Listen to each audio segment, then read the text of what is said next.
it. For example, talkSPORT understands their lunch options at the Carrington canteen have been reduced to just soup and sandwiches, which the higher-ups at the club say will save them £1 million a year.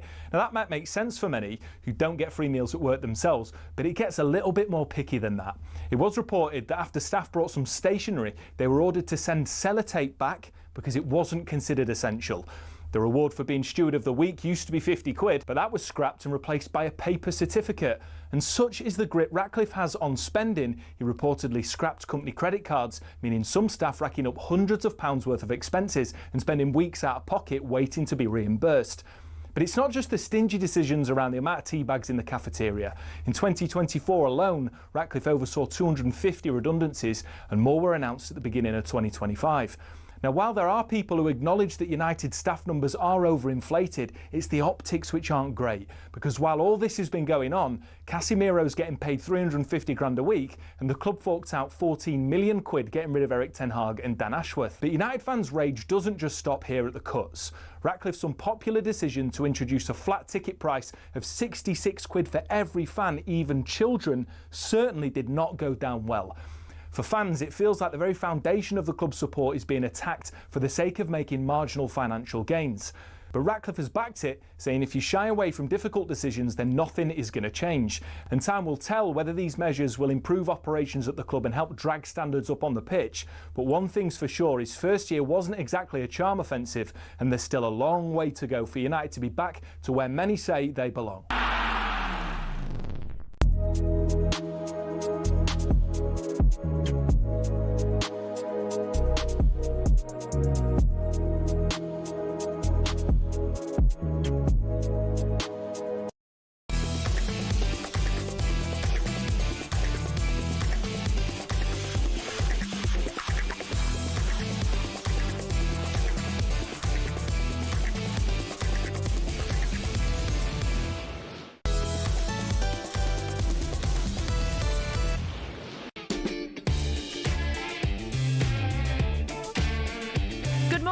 I'm Sam Quek. It's 2 minutes past 5 and this is Early Sports Breakfast on talkSPORT. We're building up to talkSPORT Breakfast at 6 a.m. with Jeff Stelling and Ben Foster. Good morning, Nick. What's on the way over the next hour then? Morning, Sam. Yeah, we'll start in Riga, where England booked their tickets to the World Cup by smashing Latvia. We'll hear from Freddie Flintoff, an exclusive talkSPORT interview. And we want to know as well your favourite football films. We've got some news about a new one that's in the pipeline. As always, you can get involved on the usual number. Call us on 03717 223344 or on the text 81089. I'll tell you what, I can't believe it's Wednesday. What? As in, it should be later or it should be earlier? It feels like it should be like a Thursday. I'm with you Ordering on Friday. Yeah. But you know what? It was nice, wasn't it, to get another midweek match in for the final game for us anyway, as England supporters of the international break. Did you watch the game last night? Of course I did. Yeah. What'd you think? Pretty good. You know what? Like, Latvia are not great. We're about 130th in the world or something like that. England have never lost to a team outside the top 100. Weren't about to start last night. I think, you know, I think it was 57 minutes when Jed Spence sort of Rabonaed across into the box, you thought, you know what, this is working out all right. Maybe the opposition isn't that great, but England finally looked like that Premier League team that Thomas Tuchel promised us when he took over. Yeah, I found it fascinating. I'm not a massive hardcore fan when it comes to qualifying and friendlies. I find that a bit boring. Yeah. But watching it last night, it was, although England dominated, it was good to watch. High pressing up the pitch, turning the ball over when England needed to. And again, what I found the difference, which was refreshing to see, that even when it was 2-0, 3-0, they were still pressing, they were still wanting to get that ball. Yeah, talkSPORT Stuart Pearce said at half-time it was one of the best pressing performances he's ever seen, ever, from an England team. You know, we've got only 4 games until Thomas Tuchel picks his squad, but, you know, whisper it. You say that. I just feel so far away, though, doesn't it? A lot can change. Fitness, absolutely. Injuries, form. But it's good that England have qualified. It's in the bank. And we can all relax as if we weren't going to. Listen, Wales, Scotland, Northern Ireland and the Republic still in with a shout. Like, I would love, obviously Ireland are a home nation, but I would love all of the teams from the British Isles to be at the World Cup. Big so match-up. Go over. I think the pubs would be as well. Yeah, I'd be delighted.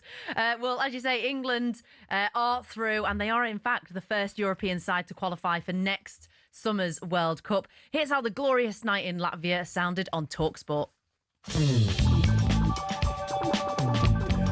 England's place in next summer's World Cup can be cemented here and now. It's a very special moment. It's not daily business to qualify for World Cups. Here's Gordon running quickly towards the edge of the penalty area. Right-footed effort is a beautiful goal. That's my biggest goal in life, to play a World Cup for England. It's one I've dreamed of as a kid. Yeah, overall just happy to add to the team again today, and not just the goals, but the all-round game. Kane runs up, hits it into the bottom left-hand corner. It's 3-0 to England. Dust off your passports, pack your suitcases. England are on their way. Never take these things for granted. Celebrate like it's your first one, and then we move forward. It's been incredible, the press. That side of the game's been magnificent. England are scoring goals. They're keeping clean sheets. These are very good habits to get into in a World Cup year. We will not stand still. We will try to improve and get everything going in November. Rashford checks his second run. It's good goal, 5-0. Brilliantly struck. Played 6, won 6, scored 19, conceded none. The future is bright.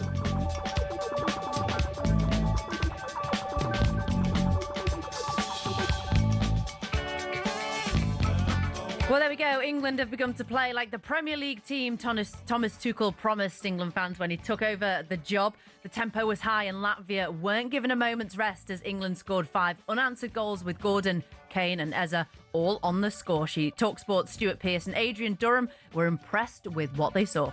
It was a joy to watch as well. You talked about Rashford sprinting to close down the keeper. I think we all doubted, or a lot of us doubted, whether Harry Kane could actually physically lead a press if England were to become a pressing side. And he did it tonight, didn't he? 90 minutes. He certainly did. As I say, I've been a little bit critical of Harry leading the press. But what he's got now in this performance, he had Rodgers and he had Declan Rice alongside him. High energy athletes that were going after people. So he played his part, Harry, make no mistake on the press. But if you look how many times we turned the ball over and put it in the back of their net, it probably contributed to 3 of our goals. That's how important it is. Yeah, I think I agree with Stuart Pearce there.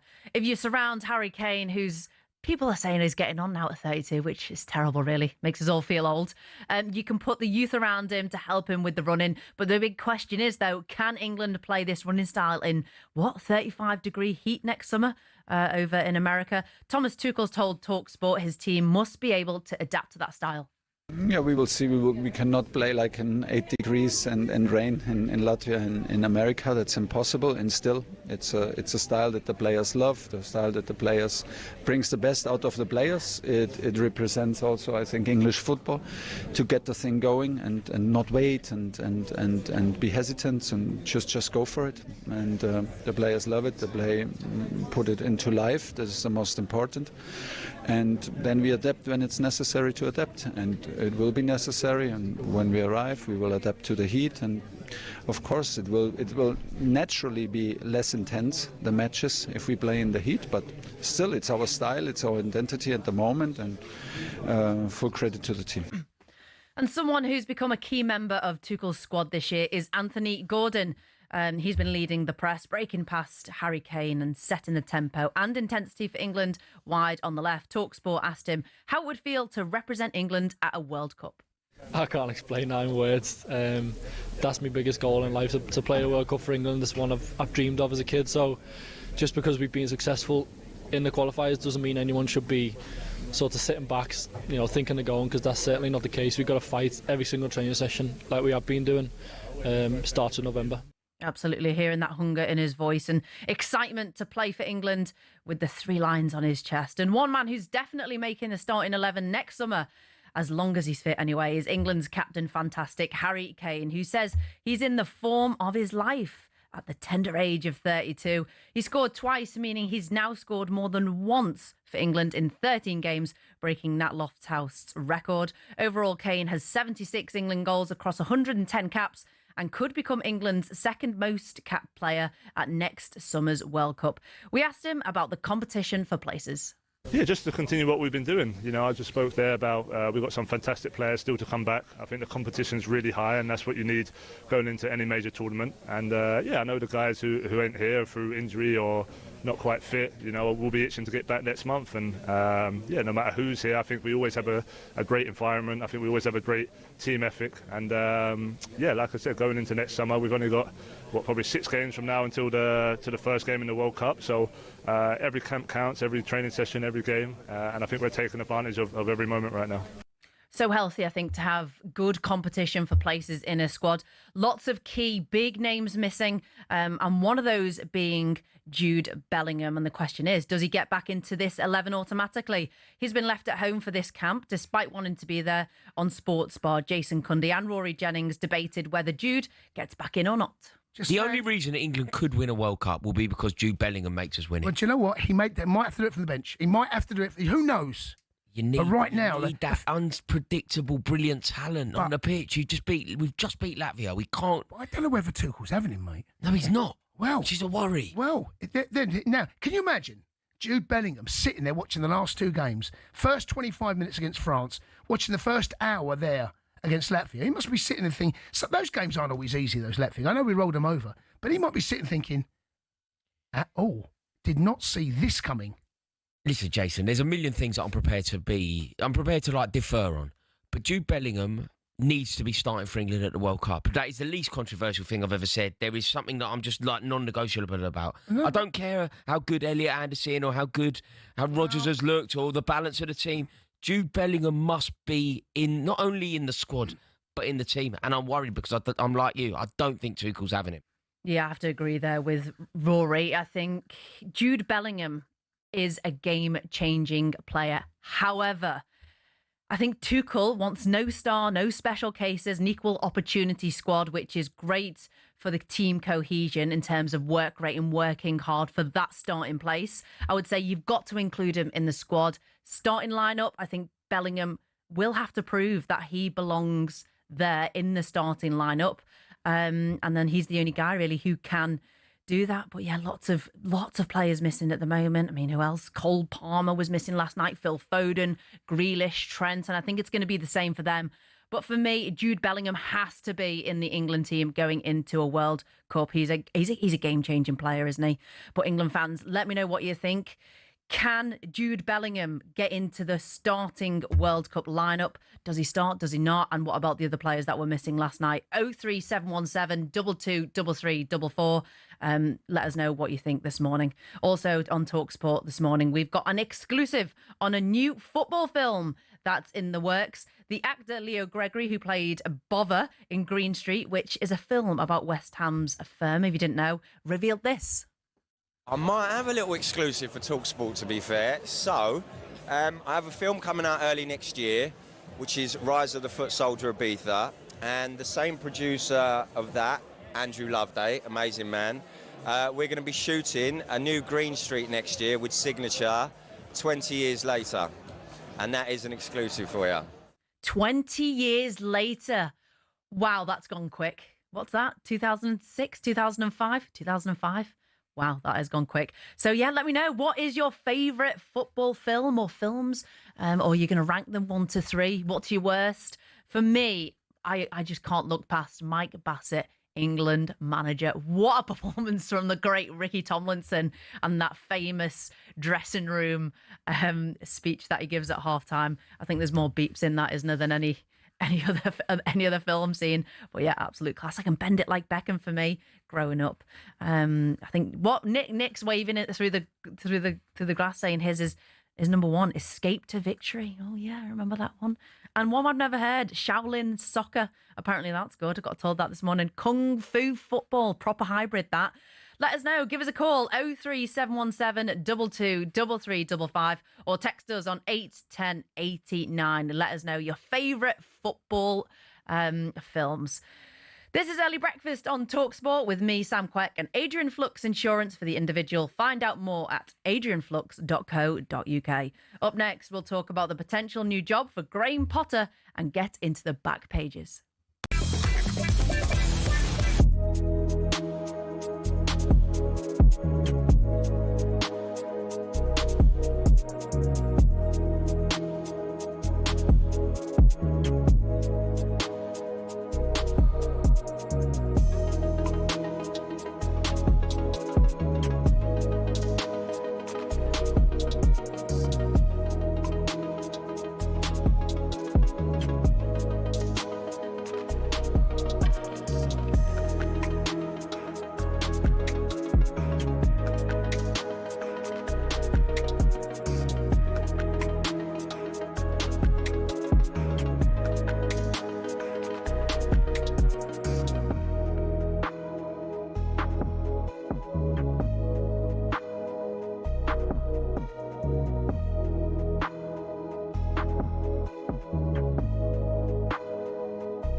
Good morning, I'm Sam Quek, and this is Early Sports Breakfast with Adrian Flux. Get a tailor-made quote for your commercial vehicle. Search Adrian Flux Insurance for the individual. Thank you very much for getting your texts and calls in this morning. I'm going to read a few out. I'm going to start with this one, which has taken me a little bit by surprise. I don't know if Wayne's a little bit fuming, and I don't know why he's fuming after last night, but he says, I don't want to see Harry Kane anywhere near the team for the next camp. We need to find another option for him before we go. Okay, I have to say I disagree, Wayne. You can't just push your captain out like that as well. Still in good form, albeit he's a bit of a veteran. He's what? So I'm getting told here I've misinterpreted this wrong.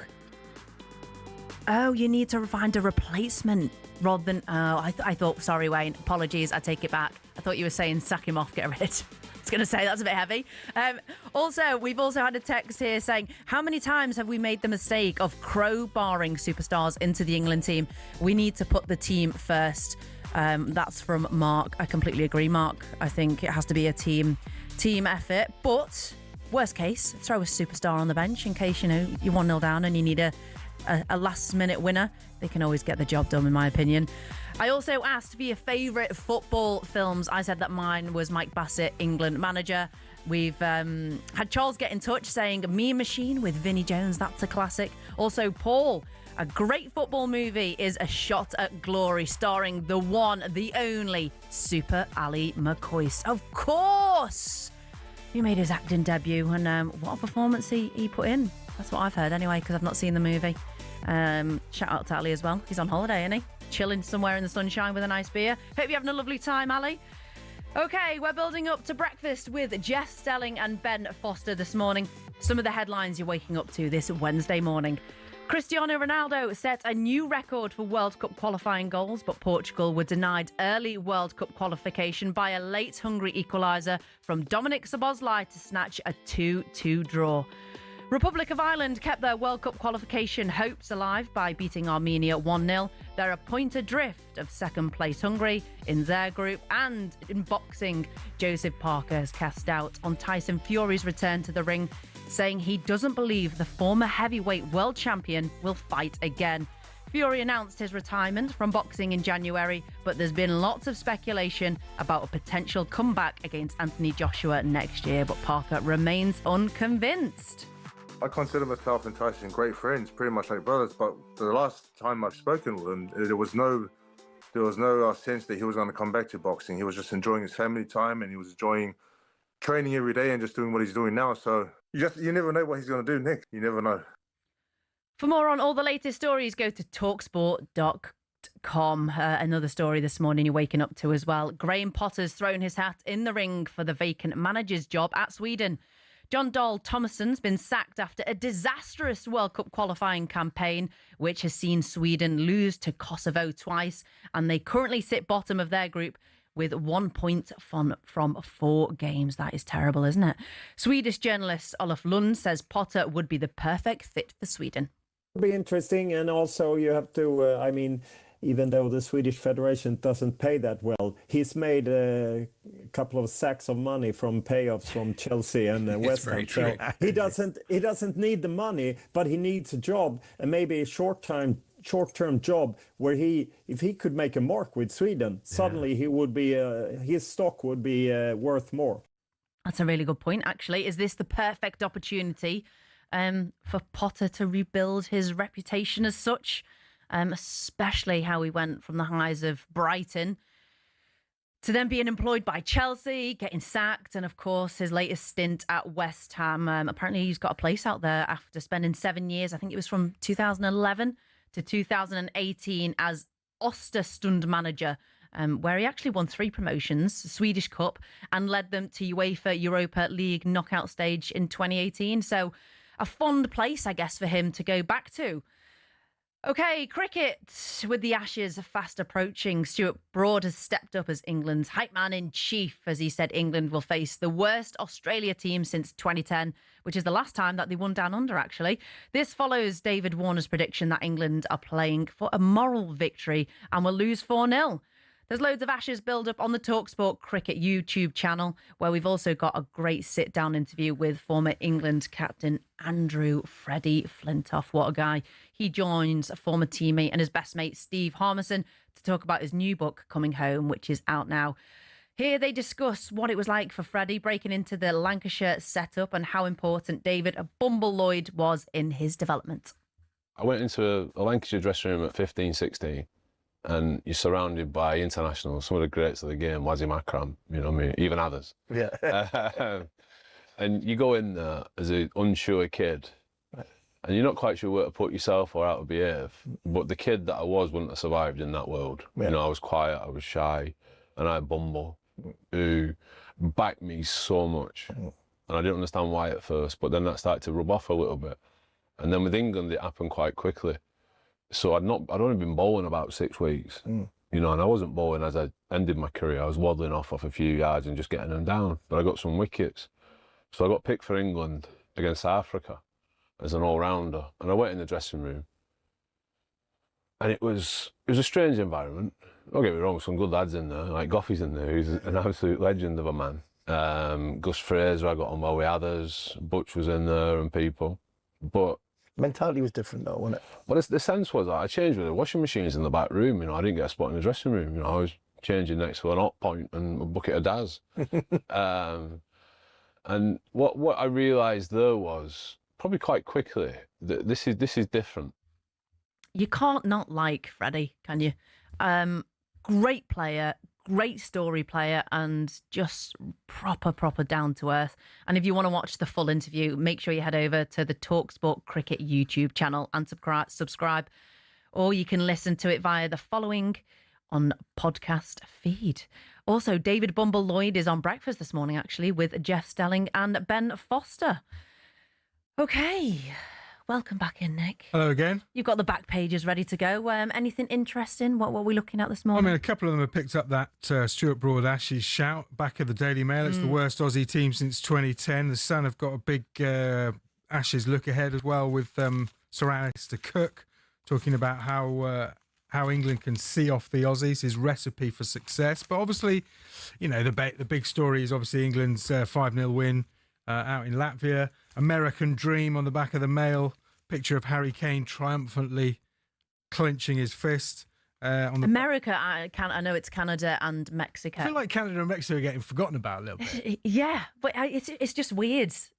3 countries hosting. And I know it's becoming more and more like that now. But America are going to put on a show, aren't they? I think so. I mean, listen, overnight, Donald Trump has also talked about taking World Cup games away from Boston. He's been talking about taking games away from left-wing cities and also the Olympics in LA because of, you know, stop making sport political stuff that's going over on in the US. So I think the World Cup is going to be very interesting in terms of how teams are going to cope with the heat, but also, you know, there's going to be a lot of political stories going on in the background with Donald Trump. I think we could. But even the travelling as well. It's the size of America, let alone, you know, going up to Mexico, across to Canada and back down to America. I think a big problem you're going to see is with the transport and the hotels and that kind of thing. Like, there's not a huge amount of public transport in the US. The fans, yeah. And a lot of those stadiums are actually outside the city where they're billed as. So that was a big complaint from the FIFA Club World Cup, that fans were either difficult to get back into town after games or, you know, waiting around for non-existent buses and stuff. So US with a bit to do. Obviously, Canada and Mexico. Get the shuttle buses on. Involved as well. Nice story in the Times about refs' body cams. So I don't know if you saw in the last couple of years, the FA have been running this trial with grassroots referees wearing body cams as a deterrent for abuse. So bad that, isn't it?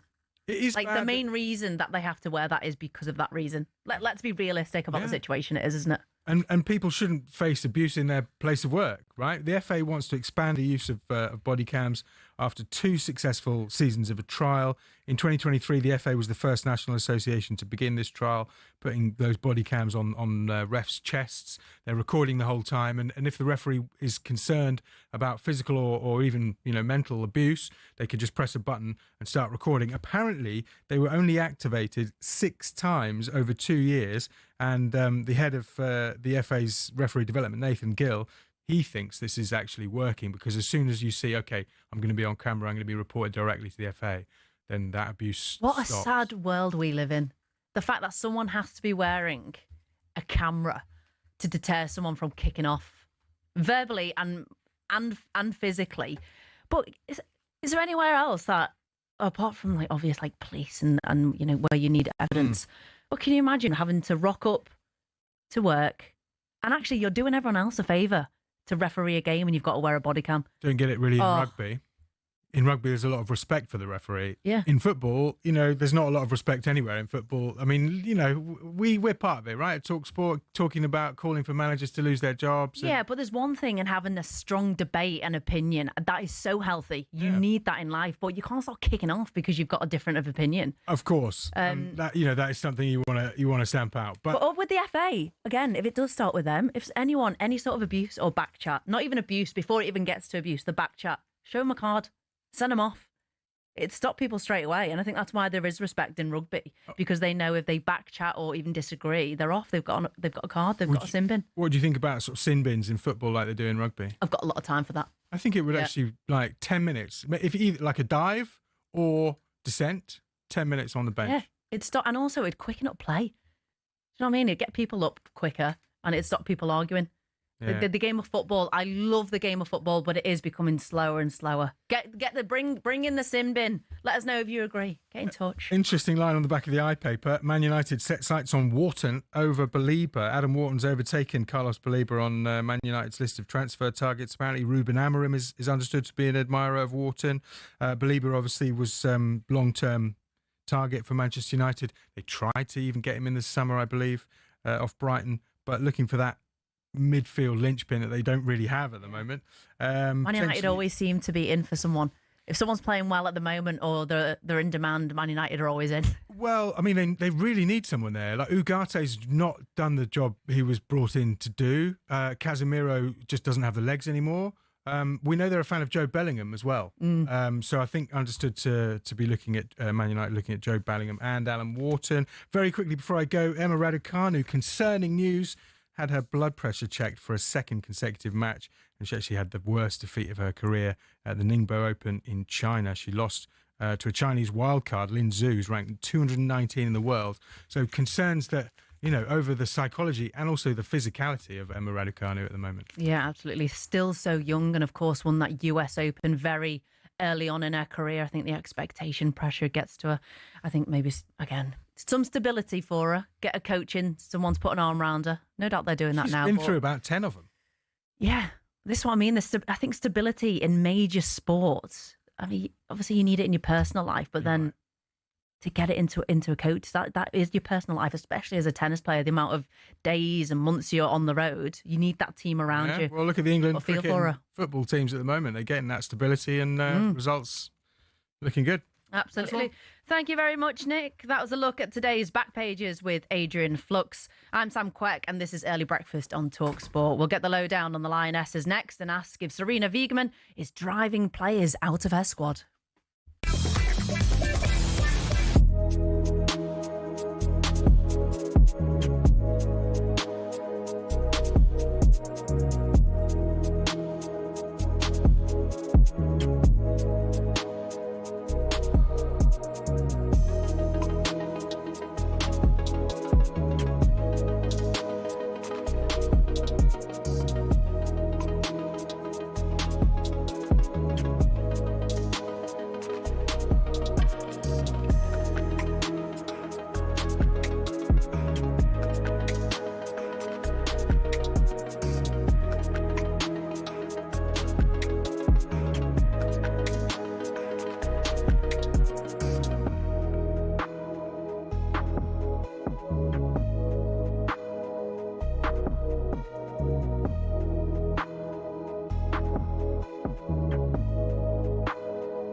When Sir Jim Ratcliffe took control of footballing operations at United, the Manchester-born billionaire was somewhat welcomed in as a homegrown hero, ready to save the club from the dark days of the Glazers. But in just 12 months, he became a punchbag for many fans. So what happened? Well, let's take a look and you can decide for yourself.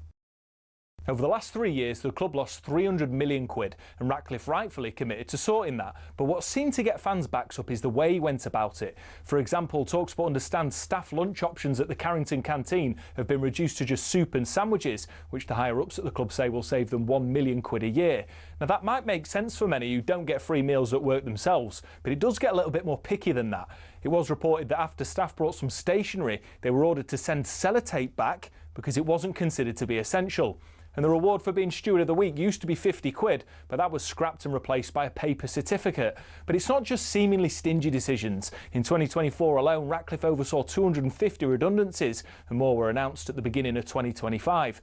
Now, while there are people who acknowledge United staff numbers are overinflated, it's the optics which aren't great. Add to the mix the introduction of a flat ticket price of 66 quid for every fan, even children, while Casemiro's on 350 grand a week, and the frustration of fans reached fever pitch. Time will tell whether Ratcliffe's cost-cutting measures will improve outcomes at the club, but one thing's for sure, there's a long way to go for United to be back where many say they belong.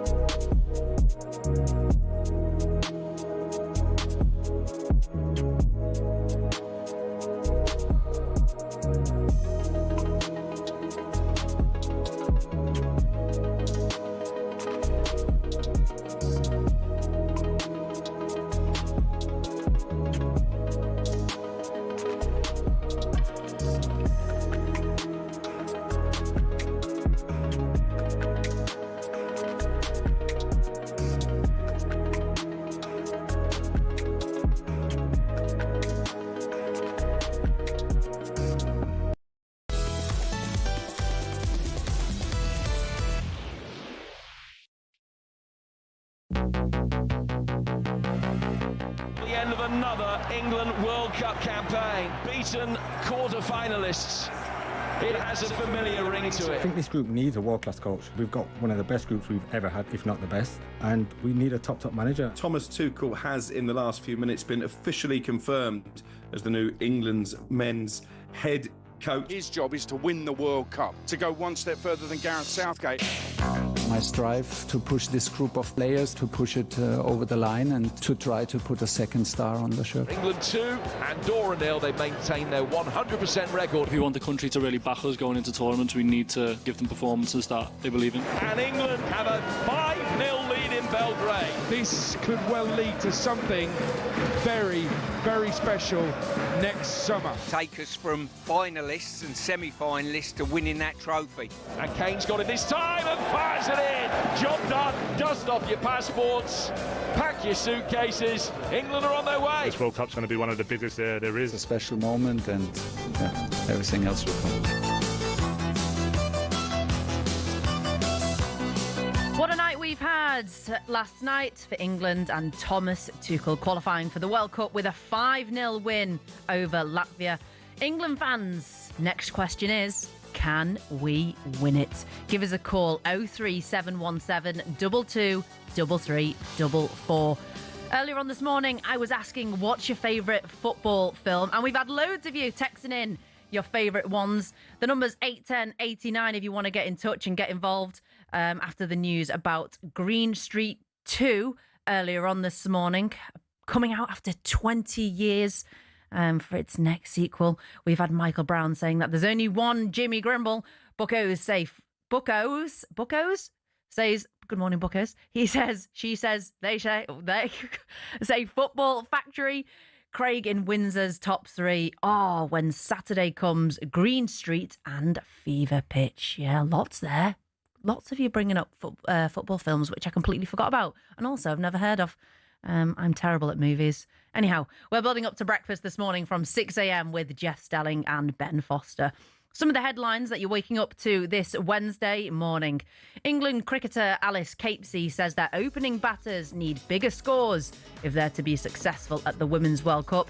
Despite having 3 wins from 3, Capesey says they need to do better in today's match with Pakistan. Investigators are calling for extra protection for footballers against racism. After online cases of abuse quadrupled this season, players will take the knee at this weekend's No Room for Racism matches as discussions continue over whether the gesture is still effective. And Sarina Wiegman says she wanted Millie Bright to be part of her England squad in the build-up to the 2027 World Cup, but the Chelsea defender says, "I'm in. It's the right time to retire from internationals," and Wiegman won't try to change her mind.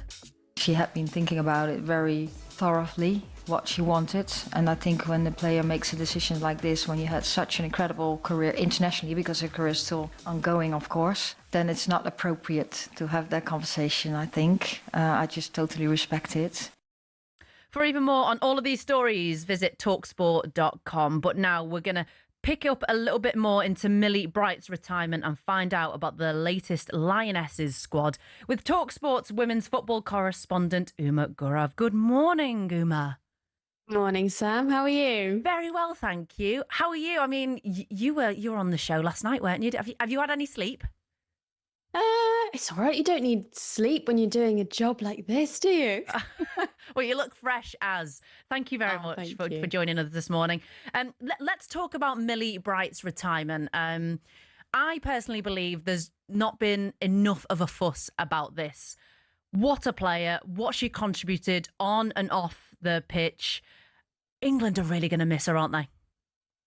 Yeah, Millie Bright is one of those players who I just think you rarely see the likes of her. Forget in the women's game, in the game full stop, because she's just got that zeal and that love for the game. Every single time she puts on the shirt, whether it's for Chelsea or for England, you can tell it's her competitive spirit. She loves to play, and her teammates say this about her all the time.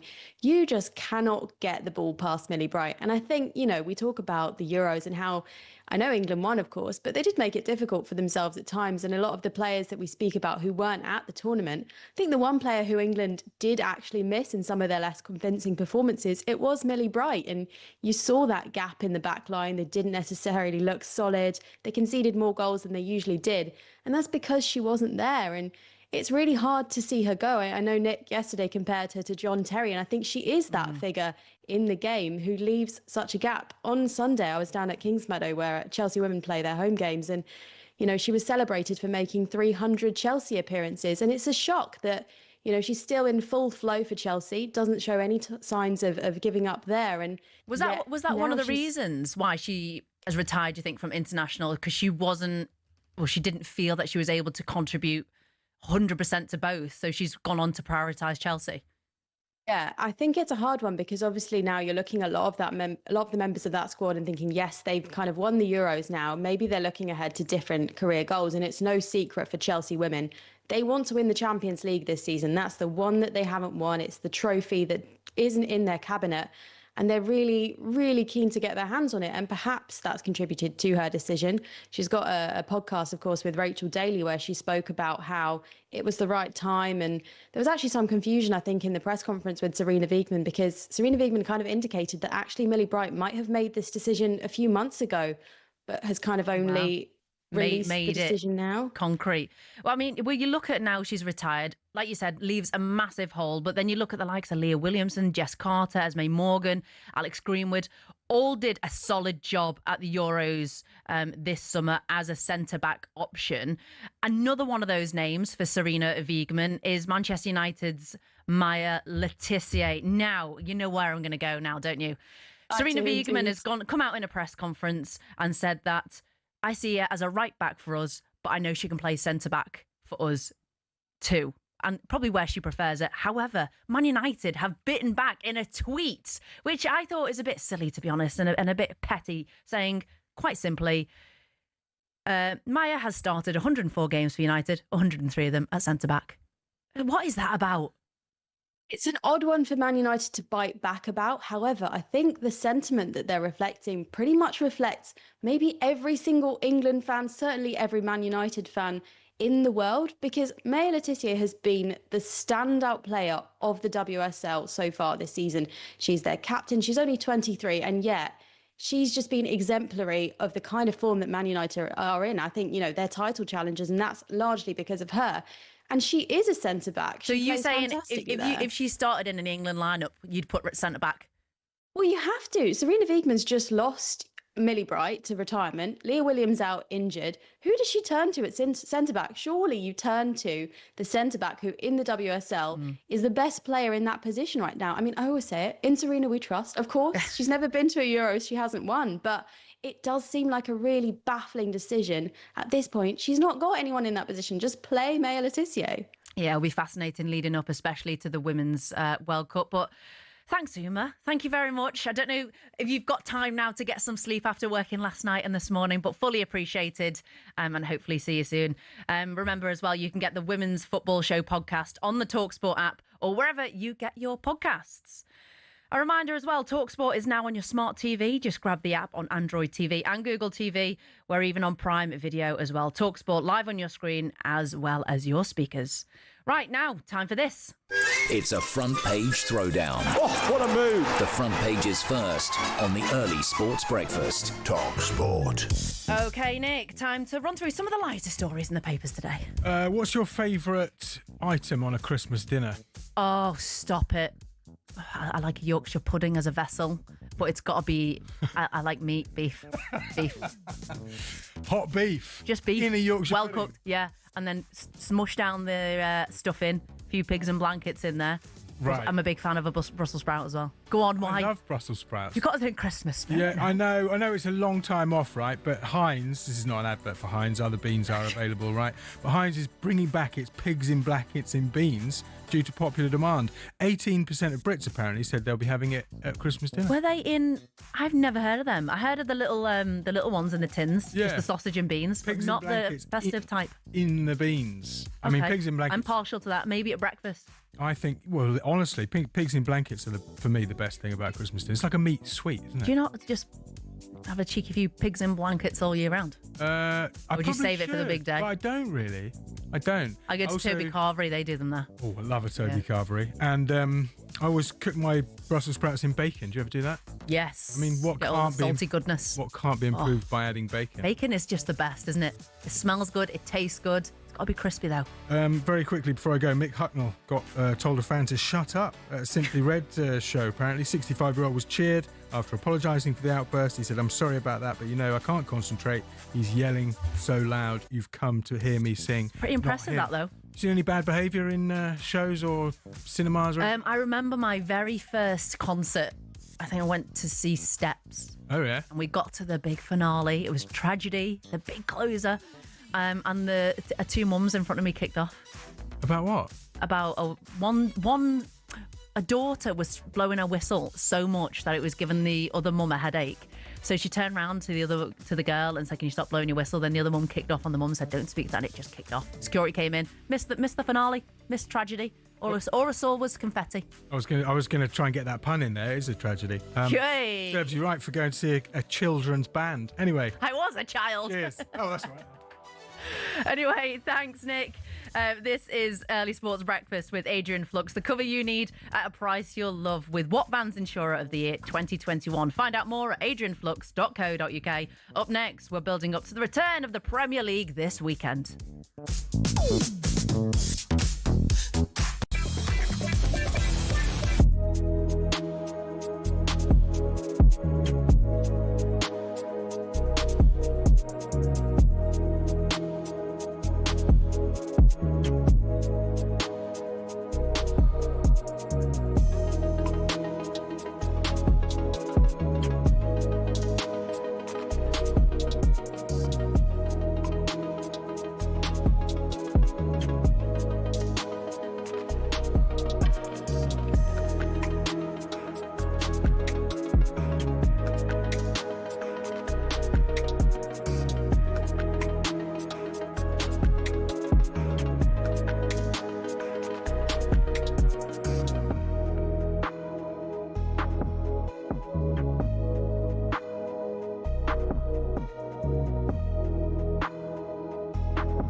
It's nodded into the near post, and Arsenal may just have snatched the victory in stoppage time. Chelsea have landed a blow on the champions. It's Chelsea 2, Liverpool 1. Don't be fooled, Arsenal, they will take Liverpool all the way. Semenyo getting to the byline, now pulling it back. Oh, how has he squeezed that in? Jensen scores.